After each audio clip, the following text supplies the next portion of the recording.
அன்பார்ந்த தோழர்களே, என் உயிரின் உயிரான விடுதலை சிறுத்தைகளே, உங்கள் அனைவருக்கும் என்னுடைய பணிவார்ந்த வணக்கத்தை தெரிவித்துக் கொள்கிறேன். நேற்று தவிர்க்க இயலாத நிலையில் நேரலையில் உங்களை சந்திக்க இயலவில்லை. அதற்காக வருந்துகிறேன். இன்று ஜூலை 23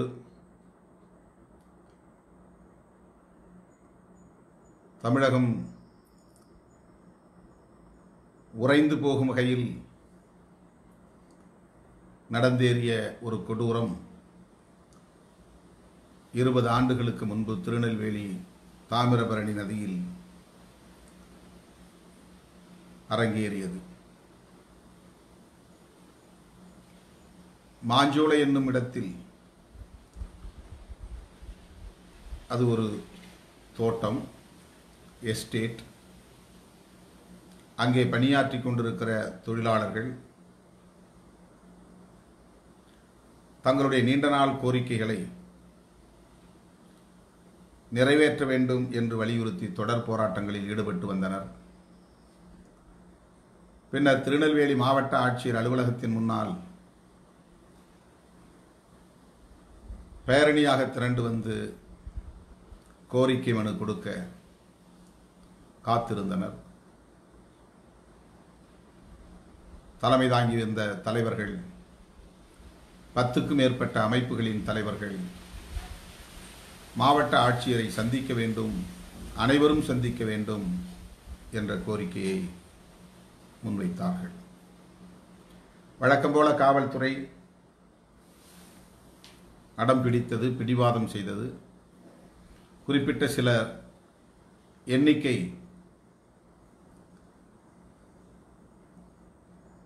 பதினைந்து பேர் என்கிற அளவில் மட்டுமே பங்கேற்க முடியும், மற்றவர்களுக்கு அனுமதி இல்லை என்று மறுதளித்தது. அதனால் ஏற்பட்ட பதற்றம், போராட்டத்தில் பங்கேற்ற அனைவருமே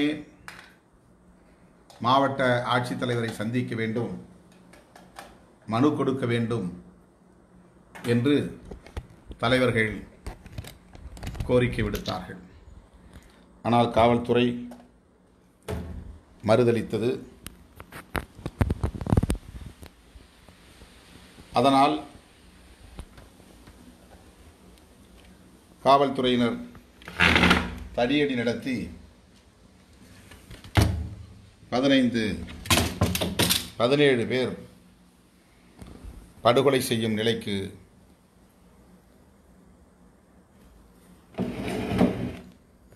நிலைமையை மோசம்.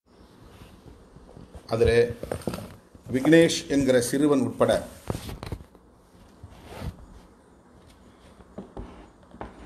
தாமிரபரணி நதியிலே விழுந்து பலர் உயிரிழக்க நேர்ந்தது. இது 20வது ஆண்டு. ஒவ்வொரு ஆண்டும் தாமிரபரணி நதியிலே மலர் தூவி அஞ்சலி செலுத்தி வந்தோம். ஆனால் இந்த ஆண்டு கொரோனா நெருக்கடியால் நாம் தாமிரபரணி நதியிலே கூட இயலவில்லை. நெல்லை மாநகரைச் சார்ந்த கரிசல் சுரேஷ் உள்ளிட்ட 10 பேர் மட்டும் தாமிரபரணி நதியிலே இறங்கி இன்றைக்கு மலர் தூவி அஞ்சலி செலுத்தியிருக்கிறார்கள். நாம் இணையத்தின் வழியாக அந்த போராளிகளுக்கு அஞ்சலி செலுத்தியிருக்கிறோம், அகவணக்கம் செலுத்தியிருக்கிறோம். 20 ஆண்டுகள் உருண்டோடிவிட்டன. எப்போதெல்லாம் உழைக்கிற மக்கள், பாட்டாளி மக்கள் தங்களுடைய உரிமைகளுக்காக குரல் கொடுக்கிறார்களோ அப்போதெல்லாம் ஆளும் வர்க்கத்தை சார்ந்தவர்கள் இப்படிப்பட்ட கொடூரமான அடக்குமுறைகளை, ஒடுக்குமுறைகளை ஏவுவது வாடிக்கையாக உள்ளது. திருநெல்வேலியில் மட்டுமல்ல, ஒட்டுமொத்த தமிழகத்திலும், தமிழகத்தில் மட்டுமல்ல ஒட்டுமொத்த இந்தியாவிலும் உழைக்கிற மக்கள் அணிதிரண்டு போராட முன்வருகிற போது, களத்தில் இறங்குகிற போது, அரசியல் சக்தியாக எழுச்சி வருகிற போது, போர் குரலை உயர்த்துகிற போது, வெகு மக்களின் போராட்டத்தை நசுக்கும் வகையிலும், இனிமேலும் அவர்கள் ஒருங்கிணைந்து அணிதிரண்டு விடக்கூடாது என்று அச்சுறுத்துகிற வகையிலும் கொடூரமான படுகொலைகளை அரங்கேற்றுவது உண்டு. தமிழகத்தில் அப்படி எத்தனையோ பல அரச வன்கொடுமைகளை நாம் சான்று காட்ட முடியும். அரச வன்கொடுமை அல்லது அரச பயங்கரவாதம் என்று நாம் குறிப்பிடுகிற போது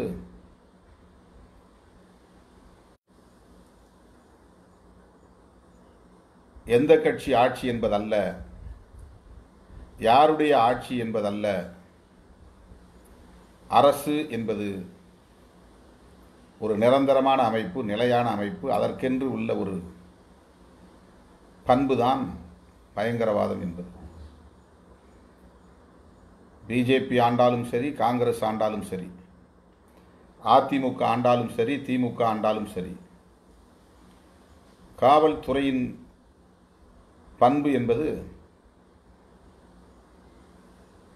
வெகுமக்கள் வெகுண்டெழுகிற போதெல்லாம்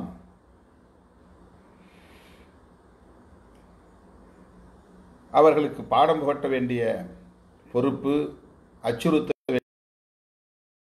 அடக்கி ஒடுக்க வேண்டிய பொறுப்பு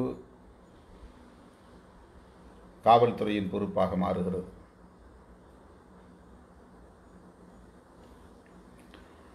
ஆகவே அரசு என்பது வேறு, ஆட்சி என்பது வேறு. அரசு என்பது ஒரு பெர்பெச்சுவேட் பாடி, நிலையானது. கட்சிகள் வரும் போகும். அரசுக்கு என்று ஒரு கேரக்டர் உண்டு. அது அமெரிக்க அரசாக இருந்தாலும், இந்திய அரசாக இருந்தாலும், தமிழ்நாடு மாநில அரசாக இருந்தாலும், அரசு என்பதற்கு ஒரு பண்பு உண்டு, பொருள் உண்டு. அதற்கென்று ஒரு பயங்கரவாத குணம் உண்டு. மாமேதை காரல் மார்க்ஸ் சொல்வார், அரசு மிக மோசமான கொடிய ஒடுக்குமுறை கருவி என்பார். அரசு என்பது ஒரு ஒடுக்குமுறை கருவி.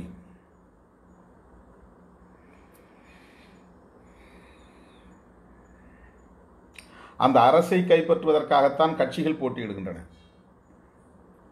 கட்சிகள் அரசை உருவாக்குவதில்லை, அரசுக்காக கட்சிகள் உருவாகின்றன. கட்சிகளுக்கு 5 ஆண்டு காலம்தான் அந்த அரசு என்கிற இடத்தில் அமர்ந்து ஆட்சி செய்வதற்கான அதிகாரம் மக்களால் வழங்கப்படுகிறது. ஆனால் அரசு என்பது நிலையானது. அதற்கென்று எப்போதும் தனி பண்புகள் உண்டு. ஆட்சி அதிகாரத்தில் அமரக்கூடியவர்கள் அதை தங்களுக்கு ஏற்ற வகையில் பயன்படுத்திக் கொள்வார்கள் என்பது உண்மைதான் என்றாலும், அரசுக்குரிய பண்பு, அடிப்படை பண்பு என்னவோ அது எப்போதும் வீரியத்தோடு இருக்கும், நீர்த்து போகாது.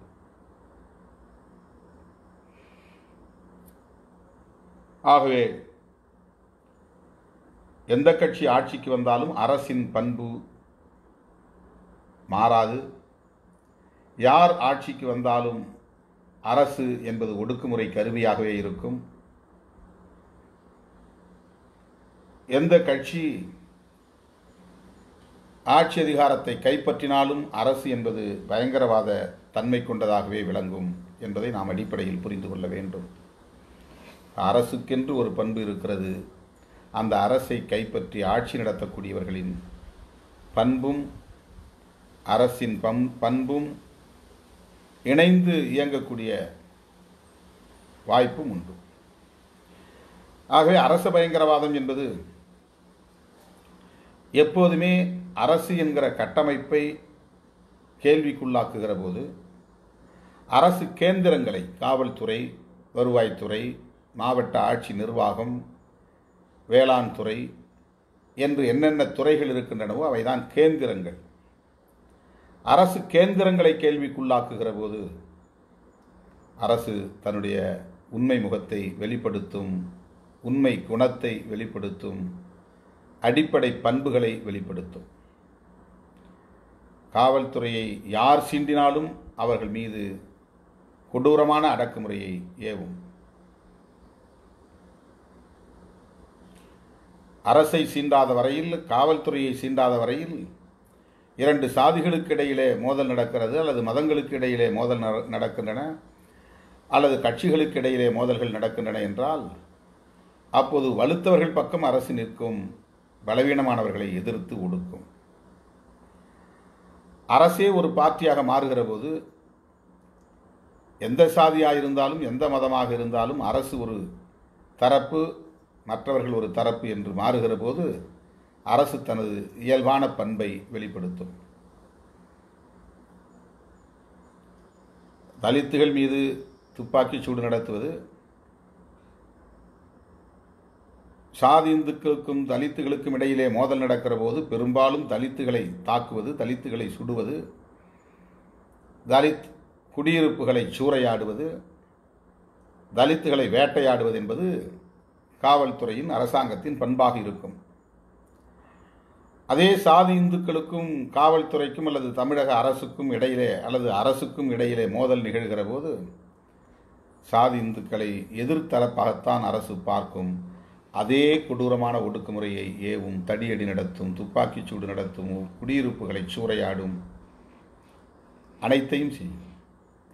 இதுதான் அரசுக்குரிய பண்பு என்ன என்பதை புரிந்து கொள்கிற நுட்பமான இழை என்பதை இந்த இடத்தில் நான் சுட்டிக்காட்ட விரும்புகிறேன்.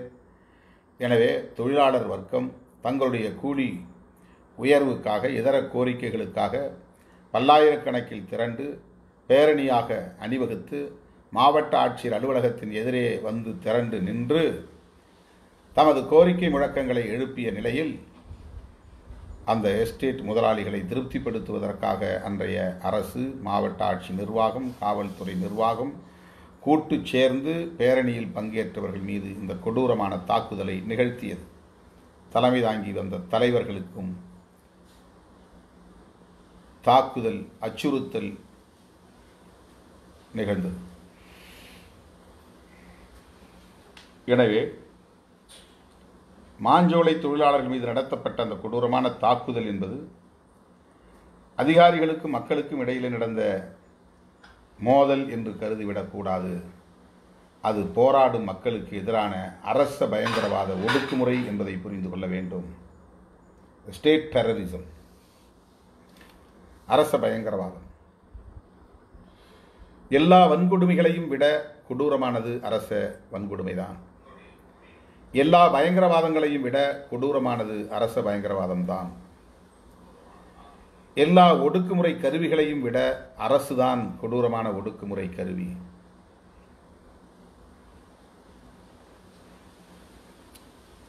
பரமக்குடியிலே 7 பேரை அடித்தே கொலை செய்தது காவல்துறை. ஒரு காவலரை சீண்டினார்கள் என்பதற்காக. காவல் அதிகாரி, ஒரு காவல் அதிகாரியை நெஞ்சிலே கை வைத்து தள்ளினார்கள் என்பது மட்டும்தான் அவ்வளவு பெரிய வன்கொடுமைக்கு, அரச பயங்கரவாதத்திற்கு, அந்த படுகொலைக்கு 7 பேர் உயிர் பறிக்கப்பட்டதற்கு காரணம். அதுபோல மாஞ்சோலை தொழிலாளர்கள் அமைதியான முறையிலே அணிவகுப்பு நடத்தினார்கள். கோரிக்கை முழக்கங்களை விண்ணதிர முழங்கினார்கள். தலைவர்களும் கட்டுப்பாடோடு அந்த பேரணியில் பங்கேற்றார்கள். மாவட்ட ஆட்சித்தலைவரை சந்திப்பதற்காக அவர்கள் மனு கொடுத்தபோது, மனுவை கொடுப்பதற்காக சந்திக்க அனுமதி கேட்டபோது பங்கேற்ற தலைவர்கள் அத்தனை பேரும் பங்கேற்க, சந்திக்க அனுமதி மறுக்கப்பட்டது. குறிப்பிட்ட சிலர் மட்டும்தான் அனுமதிக்கப்படுவார்கள் என்று பிடிவாதம் செய்தது. அப்படி ஒரு பிடிவாதம் செய்ததே வன்முறையை கட்டவிழ்த்து விட வேண்டும் என்பதற்காகத்தான்.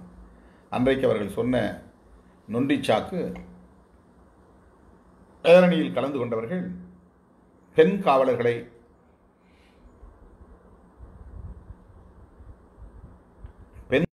சீண்டினார்கள் என்பதாகும். இது வழக்கமாக தலித்துகளுக்கு எதிராக சாதி வெறியர்கள் வன்முறையில் ஈடுபடுகிற போதெல்லாம் பெண்களை சீண்டினார்கள், பின்னால் போனார்கள், வம்பு இழுத்தார்கள் என்று ஒரு காரணத்தை இட்டுக்கட்டி சொல்வதுண்டு. அதைப்போல காவல்துறையினரும் தாங்கள் நடத்திய வன்முறை வெறியாட்டத்தை நியாயப்படுத்துவதற்காக காவல்துறையை சார்ந்த பெண்களை, பெண் காவலர்களை, பெண் அதிகாரிகளை, பேரணியில் பங்கேற்றவர்கள் சீண்டினார்கள். இதுதான் அவர்களுடைய குற்றச்சாட்டு. தோழர்களே, அதற்காக 17 பேரை கொடூரமாக அடித்து படுகொலை செய்தார்கள். மனு கொடுக்கிறதுக்கு ஒரு அனுசரிக்க காவல்துறை தயாராக இல்லை. முடிந்தவரை அவர்களால் வடிகட்ட முடியும்.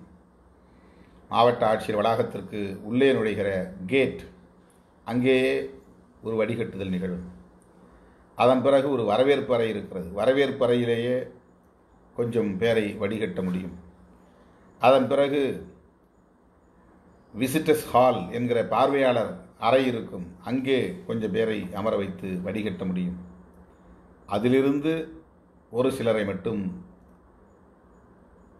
மாவட்ட ஆட்சியர் அமர்ந்திருக்கும் இருக்கைக்கு, அந்த அறைக்கு அழைத்து செல்ல முடியும். காவல்துறை நினைத்திருந்தால், மாவட்ட ஆட்சி நிர்வாகம் நினைத்திருந்தால் 50 பேரை கூட உள்ளே அழைத்து கொண்டு போய் 10 பேரை மட்டும் பார்க்க வைத்திருக்க முடியும். ஆனால் அதற்கெல்லாம் அவர்கள் விரும்பவில்லை, உடன்படவில்லை, அதிலே அவர்களுக்கு ஆர்வமில்லை. ஆகவே அந்த மாபெரும் திரளிலேயே முடிவெடுக்க வேண்டும். அனுமதிக்கப்பட்ட 10 பேர் மட்டும்தான் உள்ளே வரலாம், மற்றவர்களுக்கு அனுமதி இல்லை என்று அவ்வளவு பெரிய நிரல், மக்கள் திரள் கூடியிருக்கிற போது ஒரு எதிர்மறை அணுகுமுறையை காவல்துறை கையாண்டது. ஆகவே மேல்மட்ட அளவில் அவர்கள் எடுத்த முடிவு, இந்த பேரணியில் தாக்குதல் நடத்த வேண்டும், வன்முறையில் இறங்க வேண்டும் என்கிற முடிவை திட்டமிட்டு ஏற்கனவே வைத்திருக்கிறார்கள் என்று தான் உணரத் தோன்றுகிறது. அப்படி ஒரு அற்பமான விஷயத்திற்காக கொடூரமான தாக்குதலை நடத்தி 7 வயது சிறுவன் விக்னேஷ் உட்பட 17 பேரை பலி கொடுத்த கொடூரம் அரங்கேறிய நாள்தான் ஜூலை 23, 2000 ஆண்டு. முதல் ஆண்டு நினைவு நாளில் பங்கேற்பதற்காக நான் தருமபுரியிலிருந்து நள்ளிரவுக்கு மேல் புறப்பட்டேன். வழியிலே வேடச்செந்தூர் அருகே விபத்திலே சிக்கி காயமுற்றேன். முகத்தில் இன்றைக்கு நீங்கள் பார்க்கிற இந்த வடு அப்படி விபத்திலே நேர்ந்த வடுதான். பிழைக்க மாட்டேன் என்கிற அளவுக்கு தலையில் பெரிய தாக்குதல் அடி.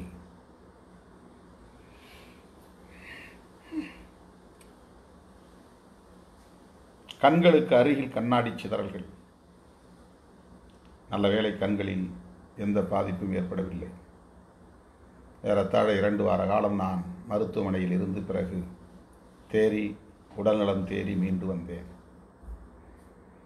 அதிலிருந்து ஒரு ஆண்டு கூட பிசகாமல் தொடர்ச்சியாக ஜூலை 23 நெல்லையில் தாமிரபரணி நதியில் மலர் தூவி அஞ்சலி செலுத்துவது, வீரவணக்கம் செலுத்துவது என்பதை நாம் வாடிக்கையாக கொண்டிருக்கிறோம். இந்த ஆண்டு அப்படி செல்ல இயலவில்லை. கொரோனா நெருக்கடி, கும்பல் கூடக்கூடாது. ஓரிடத்தில் அப்படி குவிகிற போது அது நமக்கு எதிராக போய் முடிந்துவிடும். யாரிடமிருந்து யாருக்கு நோய் தொற்று பரவுகிறது என்பதை கண்டறிய முடியாத அளவுக்கு சமூக பரவல் இப்போது அதிகரித்திருக்கிறது. இந்த நிலையில் தாமிரபரணி நதியிலே மலர் தூவி அஞ்சலி செலுத்திய தோழர்களுக்கு நான் நன்றி கூறுகிறேன். இணையத்தில் பங்கேற்று அந்த மாஞ்சோலை தொழிலாளர்களுக்காக, உரிமை போராளிகளுக்காக உயிர் நீத்த அன்பர்களுக்காக மீண்டும் லட்சோபலட்சக்கணக்கான விடுதலை சிறுத்தைகளின் சார்பில் எமது செம்மாந்த வீர வணக்கத்தை செலுத்துகிறோம். அரச பயங்கரவாதத்தை எதிர்த்து போராடக்கூடிய அளவுக்கு மக்களை நாம் அதற்கு தயார்படுத்த வேண்டும். எனவே ஜூலை 23 அரச பயங்கரவாத எதிர்ப்பு நாள் என தொடர்ந்து நாம் கடைபிடிப்போம்.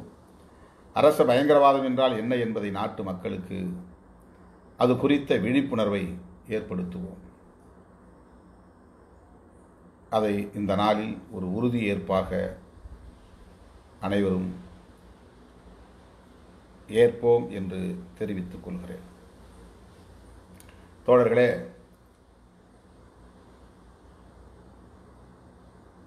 உலகமெங்கும் வாழ்கிற ஒட்டுமொத்த புலம்பெயர் தமிழ்ச் சமூகமும் இந்த ஜூலை 23 ஜூலை 23 ஒரு வார காலத்திற்கு கருப்பு ஜூலை என்று அனுஷ்டிக்கிறார்கள். அவர்களின் மொழியில் சொல்லப்போனார்.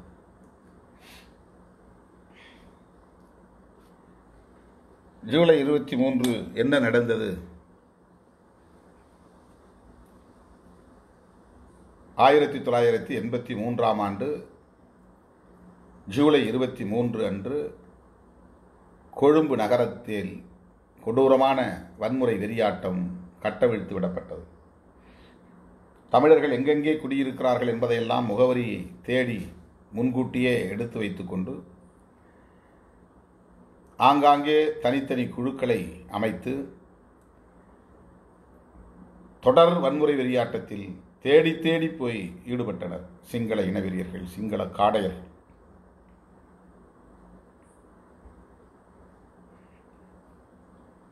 ஏறத்தாழ 4000 பேர் வரையில் கொல்லப்பட்டிருக்கலாம் என்று சொல்லப்படுகிறது. ஊடகங்களில் ஆங்காங்கே கிடக்கிற தகவல்கள் 400 3000 பேர் வரையில் இறந்திருக்கக்கூடும். குறைந்தபட்சம் 400, அதிகபட்சம் 3000 பேர் இறந்திருக்கக்கூடும் என்று பதிவு செய்யப்படுகிறது. தமிழன் கறி இங்கே கிடைக்கும் என்று எழுதி வைக்கக்கூடிய அளவுக்கு, கசாப்பு கடையிலே எழுதி வைக்கக்கூடிய அளவுக்கு சிங்கள இனவெறி ஆட்டம் தலைவிரித்தாடியது. அதற்கும் ஒரு பின்னணி உண்டு.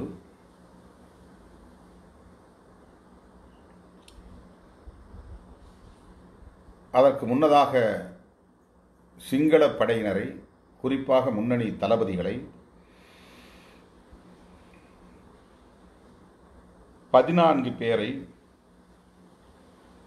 தமிழீழ விடுதலை புலிகள், அண்ணன் மேதகு பிரபாகரன் அவர்களின் தலைமையிலான விடுதலை புலிகள் ஈழத்தில் வைத்து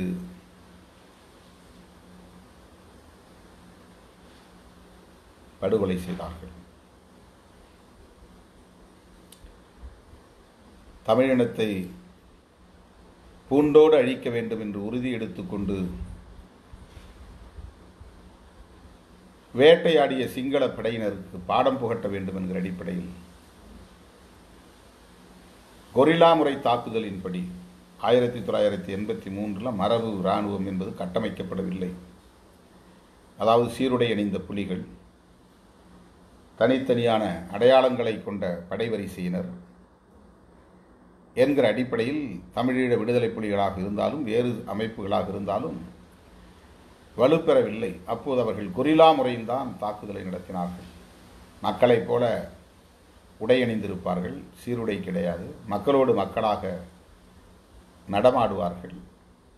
ஆனால் பகைவர்களை அடையாளம் கண்டு பின்தொடர்ந்து அவர்கள் மீது தாக்குதல் தொடுப்பார்கள். இதுதான் கொரில்லா தாக்குதல், கரந்தடி தாக்குதல் என்று தமிழிலே சொல்லுவார்கள். அப்படி நடத்தப்பட்ட இந்த கரந்தடி தாக்குதலில் சிங்கள படையினர் 14 பேர் அதிகாரிகள் உட்பட படுகொலை செய்யப்பட்ட நிலையில் அவர்களின் உடல்களை ஏற்றி கொண்டு கொழும்புக்கு சென்றபோதுதான் அந்த உடல்கள் கொழும்புக்கு வந்து சேருவதற்குள்ளாக வன்முறை வெடித்தது. காலம் காலமாக கொழும்பு மாநகரத்திலே தங்கியிருந்து வியாபாரம் செய்து வருகிற, அரசு அலுவலகங்களில் பணியாற்றி வருகிற தமிழர்களின் முகவரிகளையெல்லாம் தேடி பிடித்து கொடூரமாக தாக்கி படுகொலை செய்தார்கள். அவர்களின் கடைகளை குறிவைத்து சூறையாடி தீ வைத்தார்கள்.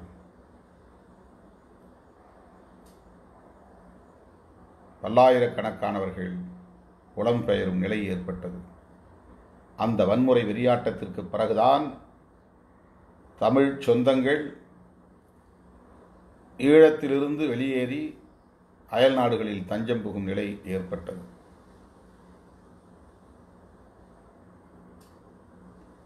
ஒரு வார காலம் தொடர் வன்முறை வெறியாட்டம். ஜூலை 23 ஆகவே அந்த ஜூலை மாதத்தில் அந்த குறிப்பிட்ட ஒரு வார காலம் கருப்பு ஜூலை என்று தமிழ் சொந்தங்களால் இன்றும் நினைவு கூறப்பட்டு வருகிறது. தமிழ் இனத்தின் வரலாற்றில் கடந்த காலங்களில் இல்லாத அளவுக்கு ஒரு கொடூரமான புலம்பெயர்வு, கொடூரமான வன்முறை வெறியாட்டத்தால் நிகழ்ந்த புலம்பெயர்வு.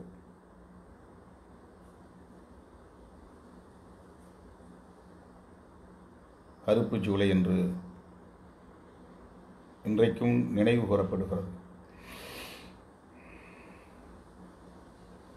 கர்ப்பிணியின் வயிற்றில் இருந்த சிசுவை கிழித்து கொன்றார்கள். இனவெறி எந்த அளவுக்கு உச்சத்தை தொடுகிறது என்பதற்கு இது ஒரு சான்று. தோழர்களே, இன்றைக்கு உலகத்தின் பல நாடுகளில் புலம்பெயர்ந்த தமிழ்ச் சொந்தங்கள் வாழ்வதற்கு, புலம்பெயர்ந்து அங்கேயே போய் குடியேறி இருப்பதற்கு 1983 ஆண்டு தொடங்கிய சிங்கள இனவெறியாட்டம்தான் கொழும்பு மாநகரத்தையே கொளுத்திய அந்த கொடூரம்தான் இன்றைக்கு பல்லாயிரக்கணக்கானவர்களை புலம்பெயர வைத்திருக்கிறது. எனவே தமிழீழ சொந்தங்களால் நினைவு கூறப்படும் கருப்பு ஜூலை என்கிற ஜூலை 23 ஜூலை 29 வரையிலான இந்த காலகட்டத்தை நாமும் ஒரு துயர வாரமாக, கருப்பு ஜூலை வாரமாக நினைவு கூறுவோம். ஆங்காங்கே தோழர்கள் இது குறித்து இணைய வழி கருத்தரங்கு நடத்தலாம், இணைய வழியில் கவியரங்கமும் நடத்தலாம். ஒரு வார காலத்திற்கு கருப்பு ஜூலையை நினைவு கூறுவோம். அந்த போராளிகளுக்கு, பொதுமக்களுக்கு நாம் வீரவணக்கம் செலுத்துவோம் என்று வேண்டுகோள் விடுக்கிறேன். அருமை தோழர்களே, அமைப்பு நிர்வாகம் குறித்து சில கருத்துக்களை உங்களோடு நான் பகிர்ந்து கொள்ள விழைகிறேன். ஜூலை 25 கடைசி நாள் விண்ணப்பிப்பதற்கு என்று ஏற்கனவே அறிவிப்பு செய்தோம். இன்றைக்கு 23, இடையிலே இன்னும் ஒரு நாள் தான்.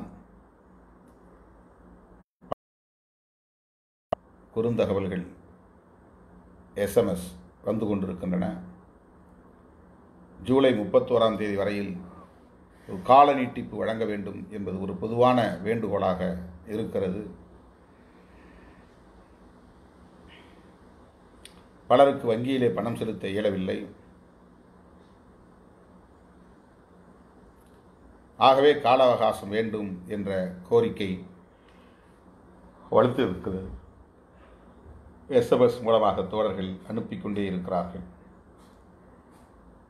ஆகவே நான் அந்த வேண்டுகோளை ஏற்று விண்ணப்பிப்பதற்கான கடைசி நாள் ஜூலை 25 என்பதை ஜூலை 31 என அறிவிக்கிறேன். இந்த கால நீட்டிப்பு பலருக்கு பயன் தரும் என்று நான் நம்புகிறேன். விண்ணப்பிப்பதற்கு விண்ணப்பிக்காதவர்கள் உடனே விரைந்து விண்ணப்பிக்க வேண்டும்.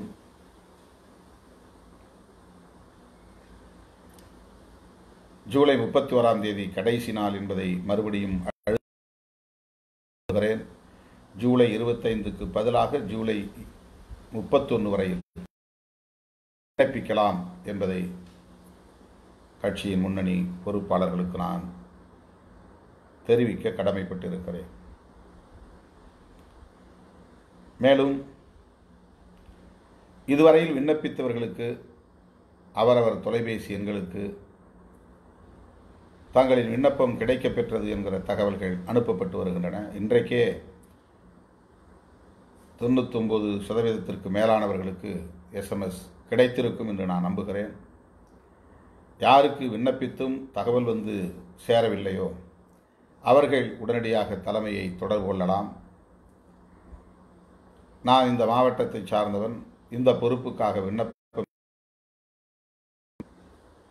ஆனால் எனக்கு அப்படி பெற்றுக்கொண்டதற்கான குறுந்தகவல் வந்து சேரவில்லை என்று கட்சியின் மூத்த பொறுப்பாளர்கள், பொதுச் செயலாளர்கள் முதன்மைச் செயலாளர்கள், தலைமைச் செயலாளர்கள் போன்றவர்களுக்கு தொலைபேசியில் தொடர்பு கொண்டு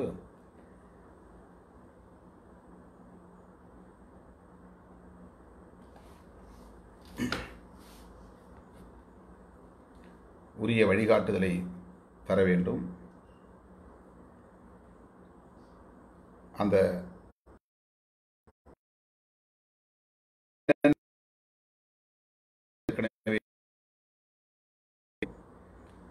அந்த பொறுப்புகளுக்கு விண்ணப்பிக்க விரும்புகிறவர்கள் விரைந்து விண்ணப்பிக்க வேண்டும்.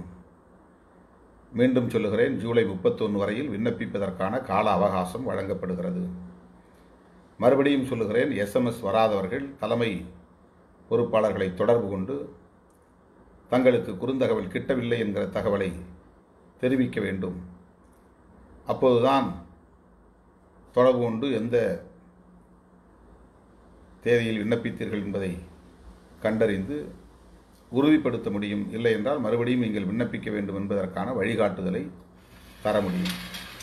ஆகவே எனது அருமை தோழர்களே, 25க்கு பதில் 31 வரையில் நீட்டிக்கப்பட்டிருக்கிறது. விண்ணப்பிக்காத தோழர்கள் விரைந்து விண்ணப்பிக்க வேண்டும் என்று நான் வேண்டுகோள் விடுக்கிறேன். இன்றைக்கு ஜூலை 23இல் 2 முக்கியமான நிகழ்வுகளை நாம் வரலாற்று சுவடுகளை பகிர்ந்து கொண்டோம். மீண்டும் நாளை சந்திப்போம் முகநூல் நேரலையில். நன்றி.